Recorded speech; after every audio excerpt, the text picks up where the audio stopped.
Денешната седница на Советот на општина Гостивар помина во знакот на контрирање меѓу опозицијската ДУИ и Алијанса за албанците, која го има советничкото мнозинство. Газмент Мемеди од Демократската унија за интеграција во дискусија за буџетските средства и поддршка на проекти нагласи дека општината не работи домакински, има злоупотреба на јавните пари и дека општинскиот долг расте. Ветување на Арбен Тарабари бил дека ако тој ги добие изборите во неговата кампања во предизборието, дека ако тој дојде во чело на општината, дека ќе го уплати целиот долг што го има општината.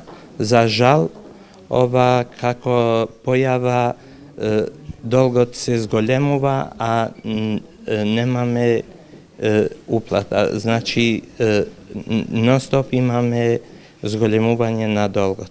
Советничката од Алијанса пак Њомза Шакири реплицираше дека ваквите наводи се невистина, дека општината работи транспарентно, а парите се инвестираат во инфраструктурата. Значи нема никаква манипулација во овој дел, све е транспарентно, сите проекти што се вршат во општина Гостивар се гласаат во Советот на Гостивар, тука се присутни и медиумите и општо сите граѓани се информирани каде одат средствата, а исто така тие се реални проекти што може да ги видиме, тие се патишта на 30 километри, асфалтирани патишта, имаме мрежа долга на канализација и водовод, така што мислам дека проектите се реални, се гледат и сето тоа што го кажа господин Газмент е само негативна пропаганда пред идните локални избори. Советот на Гостивар денес усвои ребаланс на буџетот, како и одлуки за доделување на субвенции на јавните предпријатија за паркинзи и зеленило и за стопанисување со спортски објекти. Советниците ги изгласаа и представниците на Гостивар во управниот одбор на регионалното предпријатие за управување со отпадот во Полок Русино. Тоа се Гајури Заири, Дритон Саити и Насир Хасипи.